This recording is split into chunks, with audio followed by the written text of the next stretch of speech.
The first thing they want to do is a pregnancy test. I'm going to walk to the end of the road and just walk out in front of a car. I can't believe that was on my body. I just remember sitting in my room on the floor, crying my eyes out. Wouldn't wish it on my worst enemy. Hello, welcome back to another story time, and welcome to a little story time series of weird illnesses that I've had. I'm not really someone that gets ill, but out of my friends, I am the one person that will get something really bizarre wrong with them. And I thought I'd start off in chronological order. Every time I hear chronological, I think about the fact that Instagram doesn't put the feed in chronological order, and it bothers me every time. Okay. So this started when I was 16, 17. I got this really bad flu-like viral infection. I ended up going into hospital. So I ended up staying in overnight, and I left with some antibiotics. One else instantly hear antibiotics. Da-da-da-da-da, that advert. Didn't you feel a bit under the weather? I took the antibiotics, I got better. I started randomly waking up and just being sick. I didn't know why I was being sick. People were saying to me, oh, morning sickness, which looking back on it, I was only 17. But, I mean, it could have been. It wasn't even the kind of sickness where you would feel sick for a while. It would literally be, I'd be asleep and I would bolt upright and be like, literally just, and then one night I was in so much pain and I was literally crouching down and I was like, Mum, I need to go to the hospital. I've never felt pain like it. So we get to the hospital and the first thing they want to do is a pregnancy test. I'm 17. My boyfriend at the time was my next door neighbour. I'm with my mum and my brother, and I'm terrified that I'm going to come back being pregnant. Thankfully, I wasn't pregnant. Okay then, so why am I having these pains? In between like doing tests and stuff, I had to have these tablets, and I can't take tablets. I'm better now, but back when I was 17, no chance. Even the antibiotics I had before was a medicine because I was that pathetic. So I'm full on heaving in the waiting room. My brother's laughing at me, trying to take these painkillers. Anyway, they said that it was period pains despite me not actually being on my period or being due on my period. I just thought it was really weird, but was like, okay, whatever.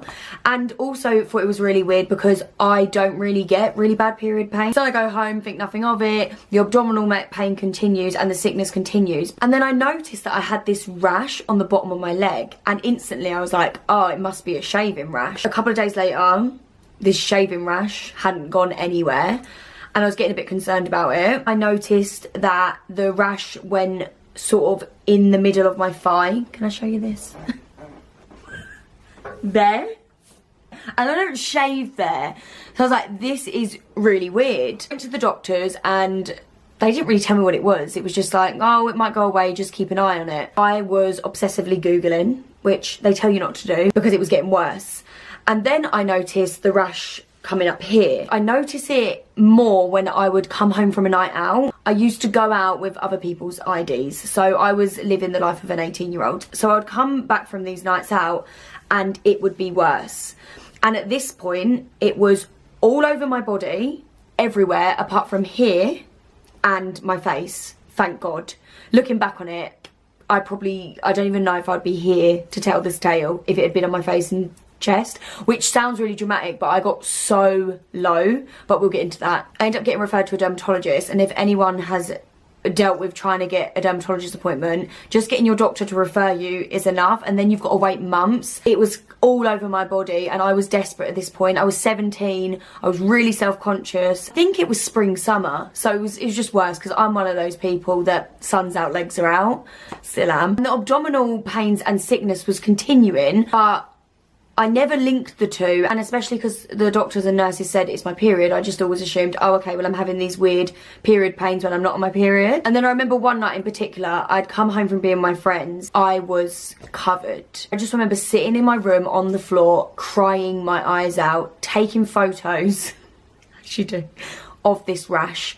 Do you know when you would go out and you would take a little pink camera around with you? Genuinely took these photos on my pink camera. So I'm going to put on screen some of the photos. These photos, when I look back at them, actually shock me, and I actually, oh my god, I can't believe that was on my body. It covered my bum as well, which I won't put on screen. Some bits were raised, but it was kind of just felt like normal skin. It didn't itch. I remember being devastated, and this had been going on now for months. I'd gone to dermatologist appointments. They couldn't tell me what it was. I was given steroids. I was at my dad's, and I was rubbing the steroid cream into my bum. Not into my bum, but on my bum cheeks. Yes, I was doing this in my living room with my stepmom, but I was standing, so my bum was facing the window and my stepmom was in front of me. And that was so I would cover up my bum so I wasn't rubbing cream on my bum in front of my stepmom. But obviously, there's a window behind me, and she was like, Jess, the people on the street would be able to see you rubbing cream into your bum. I have to find the funny side of this story, because we all had a laugh, but I was honestly so not mentally okay with all of this. By this point, we had named the rash Rashid. Still to this day, we will refer to that rash as Rashid. This is the first video of mine you're watching, then I will crack jokes about things that aren't funny, because that's my coping mechanism, and best believe that is what we were doing. My whole family. Rashid was like a member of the family. It was me and Rashid. I still to this day, I don't like Rashid. I hate her. Anyway, I'd been back and forth to dermatologist appointments, still no clue what this thing is. And obviously I was 17, I was going out all the time. I remember going for clothes shopping, buying a skirt or a dress or something, trying it on at home and then just crying. It was kind of like mental torture to myself, but I didn't want to be defeated by Rashid. I remember just having the best social life back then, but it was always something that played on my mind. It was always something I was stressing about or worrying about. It got so bad once that I remember sitting in the garden with my mum, and it was sunny. And I said to her, if this rash doesn't go away by, and I actually said her birthday, which I don't know why I'm laughing because it's not funny at all. I said, if this doesn't go away by the 31st of July, I'm going to walk to the end of the road and just walk out in front of a car. My family are all jokey, and she was like, can't you wait till the day after my birthday? Like, huh. Kind of meant it. Like, I didn't want to die. Having said that, there was definitely times where I didn't want to exist. Obviously, if the rash had disappeared, I would have changed my whole mentality. But as these story times go on, you'll find that rashes and me just mentally don't mix very well. But I would have taken just 2 broken legs, because then it wouldn't be the rash as to why I'm not, like, being able to wear my clothes that I wanted. It would have been because my legs were broken, which sounds so sad to think about it, but I was so down. Obviously at the age where you're like talking to boys and stuff, I'd split up with my boyfriend that I was originally with at the start of the story, and I remember being really worried that no one would want me with Rashid. But I was still going out every weekend, Rashid or not. I was customising my outfits to fit Rashid. I remember one time the rash had gone down a bit, because it would sort of go up and down, but it was still very much always there. And I managed to one night wear a skirt with 2 pairs of tights on, and I was so happy. Like, it was a big moment. Honestly, that was like my night made. I don't think alcohol really helped the rash, but I think the fact that I had such a good social life back then, isn't it sad I have to say back then, because we don't have a social life at all anymore. Don't you just feel cooped up? Probably mentally kept me alive. For some people, it might seem like, oh, it's just a rash, it doesn't matter. But ever since that rash, I've felt such a strong empathy for people with skin conditions, rashes. It is mentally draining. I wouldn't wish it on my worst enemy. I was constantly thinking about, was it something I was eating or drinking? So I did cut out wine, moved to vodka. Health. All my nights out was spent doing this. Checking. Is it got worse? The dermatologist I had was the same dermatologist that my stepmom had, and he was so nice. I think this appointment was maybe 8 months into all of this, maybe even more. And I remember saying to him, oh, I just wish I was like internally ill. I know it sounds awful, and I don't want to be internally ill, but I can't bear to see it anymore. And it was in that appointment where he was like, right, I'm going to refer you to this place in London. He said he'll be there and about 25 other dermatologists, and they'll all check me over and then go in a little boardroom and discuss what the hell is on my body. And that felt like winning the lottery for me. I was like, yes. And I had to then wait another God knows how many months for that, but I didn't care because it was something to look forward to. It was a way out of this. So I finally get to go to London. I was literally like, come on. I've never been so excited for a dermatologist appointment in my life. Before you know it, I'm laying on this bed, my trousers are pulled down, and in comes all these dermatologists, flipping me over, turning me around, taking photos, asking me questions. My stepmom's cracking up, I'm cracking up. It's the weirdest situation ever. I'm just rolling over like, yeah, so it came up then, oh, yeah, so if I drink vodka, and if I drink wine, no food allergy. Like, just flipping over. And we went and waited, they all went and had their meeting, and then they finally come back with a diagnosis. Name of this rash was, I might say it wrong, Henoch, Schönlein, purpura. This rash is common in 2 to 8 year olds. Why me? Why?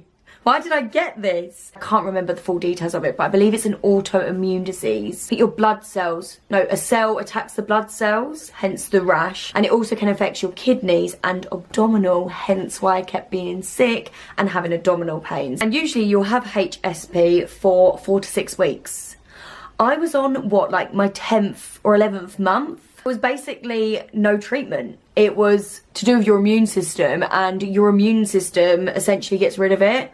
If you're a doctor, a nurse, or a dermatologist, I don't know what I'm talking about. This is just what I remember, and I might remember some of it wrong. FYI. Another reason why I wanted to do this story time, because there might be someone right now desperate, like I was, to find out what could potentially be wrong with them. They might stumble across this video and then go to their doctors and be like, oh, maybe I've got this. And they're like, oh, yeah. And then it might be fast-tracked. I don't know. I just remember how desperate I was. It wasn't flaring as bad. I'd say it died down, but it was still very much there. And at this point, I turned 18. So I'd had this for over a year. I then booked my girls' holiday to Magaluf. Shagaloof. I was going to say it weren't Shagaloof for me, but no comment. Wait, no, that sounds like I was a slag. I didn't become a little bit of a slag. I became a total slag. Oh my god, wow, I hope my family aren't watching this. Anyway, obviously I never let Rashid get in my way. So I was like, no, I'm going to obviously go on holiday. I was so nervous that it would still be there or it would flare up whilst I was away. The only good thing was I tan so easily. I've got olive skin and I probably go about 15 shades darker than my current complexion. I was like, well, if I go on holiday, I'm going to get so dark, maybe that will make it not look as bad. But thankfully, about a month before I was going, it wasn't that bad. Like, it was still there, but it just wasn't as bad. It was kind of like when it first came up with the occasional flare. And I remember being in the airport and I always wanted the rash not to be a reason for me not to do something. So if I could justify it with something else, I would much rather that. So I was justifying not wanting to drink at the airport in my head by me just genuinely not wanting to drink at the airport. But I didn't know that, and it was actually because I was just terrified that I would drink in the airport, flare up on the plane and get there and be so down. But actually, looking back on it, I don't like drinking at the airport. I'm not an airport drinker, I'm an airport eater. Give me the breakfast. Went out on my first night, did a lot of this. It didn't come up, it didn't flare. I don't know if I ever even had any spots on that holiday, maybe a bit on my thighs and a bit here, but it didn't flare back up. So Rashid didn't board the plane, which was great. I was so happy. It seemed to be the end of Rashid until a couple months later, I went on a night out. I got home and we were all gonna get changed and go to McDonald's, as you do. I remember just seeing the rash. I saw it, it was on my arms and on like the inside of my thighs. And I just remember going, just put on a hoodie, put on your pyjamas and forget about it. Don't think about it right now, just get your McDonald's. And that's what I did. It woke up the next day and it had gone down loads. And that is the last time I've ever seen it. Still to this day, I avoid wine because I'm just scared that if that had any link, I don't want it to come back. Because I was told that it could have been started from a I can't say that word, respiratory problem, which could have been when I went in hospital that time and was ill, or an allergic reaction. And I'm allergic to some random things, which you'll find out in this little Storytime series. After that, I did have to have like kidney checks and a few checks, but my kidneys seemed fine. The abdominal pain never reoccurred. The rash didn't reoccur. I don't think there will be a day though where I don't drink alcohol and I don't check. I've been rash free until the next story time. Body loves a rash. My next random illnesses story time will be on the rash / reaction that lost me one of my favourite jobs. Subscribe for that. Thanks for watching. Let me know if this Storytime series sounds like a bit of you. Give the video a thumbs up, like, subscribe. See ya. Bye.